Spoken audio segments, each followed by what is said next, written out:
Indian premier ലീഗിന്റെ ചരിത്രത്തിലെ തന്നെ ഏറ്റവും വലിയ മാറ്റങ്ങളുടെ പാതയിലാണ് ജയ്പൂർ ആസ്ഥാനമായുള്ള രാജസ്ഥാൻ റോയൽസ്.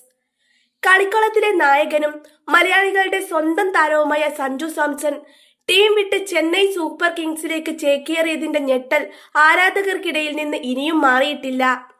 എന്നാൽ ആ മാറ്റം ഒരു തുടക്കം മാത്രമായിരുന്നുവെന്ന് വ്യക്തമാക്കുന്ന റിപ്പോർട്ടുകളാണ് ഇപ്പോൾ പുറത്തുവരുന്നത്. ടീമിന്റെ നായകന് പിന്നാലെ ടീം ഉടമകളും കളം മാറാൻ ഒരുങ്ങുന്നു എന്ന വാർത്തയാണ് ക്രിക്കറ്റ് ബിസിനസ് ലോകത്തെ പുതിയ ചർച്ചാ വിഷയം. രാജസ്ഥാൻ റോയൽസിന്റെ പ്രധാന ഓഹരി ഉടമയും ബ്രിട്ടീഷ് ഇന്ത്യൻ ബിസിനസ് പ്രമുഖനുമായ മനോജ് ബഡാലെ ഫ്രാഞ്ചൈസിയിലുള്ള തന്റെ ഓഹരി പങ്കാളിത്തത്തിൽ വലിയൊരു ഭാഗം വിറ്റൊഴിയാൻ തയ്യാറെടുക്കുന്നു എന്നാണ് ദേശീയ മാധ്യമങ്ങൾ റിപ്പോർട്ട് ചെയ്യുന്നത്.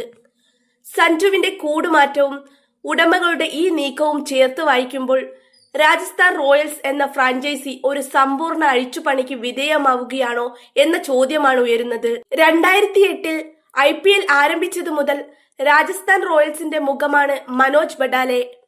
കുറഞ്ഞ ചിലവിൽ മികച്ച ടീമിനെ കെട്ടിപ്പടുക്കുക എന്ന മണിബോൾ തന്ത്രത്തിന് പേരു കേട്ടവരായിരുന്നു രാജസ്ഥാൻ.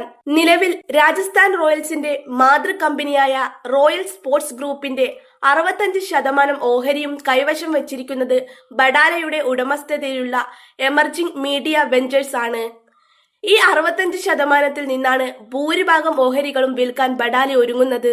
ഈ ഡീലിന്റെ വ്യാപ്തി എത്രത്തോളം ഉണ്ടെന്ന് മനസ്സിലാക്കാൻ അതിന്റെ മൂല്യനിർണ്ണയം പരിശോധിച്ചാൽ മതി. പ്രാഥമിക വിവരങ്ങൾ അനുസരിച്ച് ഏകദേശം $100 കോടി, അതായത് ഇന്ത്യൻ രൂപ 9,000 കോടിയോളം മൂല്യം കണക്കാക്കിയാണ് ഈ ഓഹരി വിൽപ്പന നടക്കുന്നത്. ഇത് IPL എന്ന ബ്രാൻഡിന്റെ വളർച്ചയുടെ ആഴം വ്യക്തമാക്കുന്നു.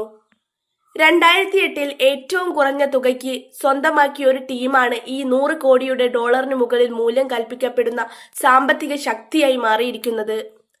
നിലവിൽ ബഡാലയെ കൂടാതെ മറ്റു വമ്പൻ നിക്ഷേപകരും രാജസ്ഥാൻ റോയൽസിന്റെ ഭാഗമാണ്. പ്രശസ്ത അമേരിക്കൻ ഇൻവെസ്റ്റ്മെന്റ് മാനേജ്മെന്റ് കമ്പനിയായ റെഡ്ബേർഡ് ക്യാപിറ്റൽ പാർട്ട്നേഴ്സ് ടീമിൽ 15% ഓഹരികൾ കൈവശം വയ്ക്കുന്നുണ്ട്. ആഗോള കായിക വിപണിയിൽ വലിയ സ്വാധീനമുള്ള റെഡ്ബേർഡ് ഇംഗ്ലീഷ് പ്രീമിയർ ലീഗ് ക്ലബായ ലിവർപൂളിന്റെ ഉടമസ്ഥരായ ഫെൻവേ സ്പോർട്സ് ഗ്രൂപ്പിലും AC മിലാനിലും നിക്ഷേപം നടത്തിയിട്ടുള്ളവരാണെന്നത് ശ്രദ്ധേയമാണ്.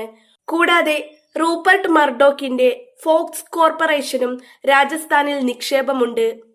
ബഡാലെ പടിയിറങ്ങാൻ തീരുമാനിച്ചാൽ ഈ ആഗോള ഭീമന്മാർക്ക് ഫ്രാഞ്ചൈസിയിൽ കൂടുതൽ സ്വാധീനം ലഭിക്കുമോ, അതോ പുതിയൊരു ഇന്ത്യൻ കോർപ്പറേറ്റ് ഭീമൻ ടീമിനെ ഏറ്റെടുക്കുമോ എന്ന് കണ്ടറിയണം.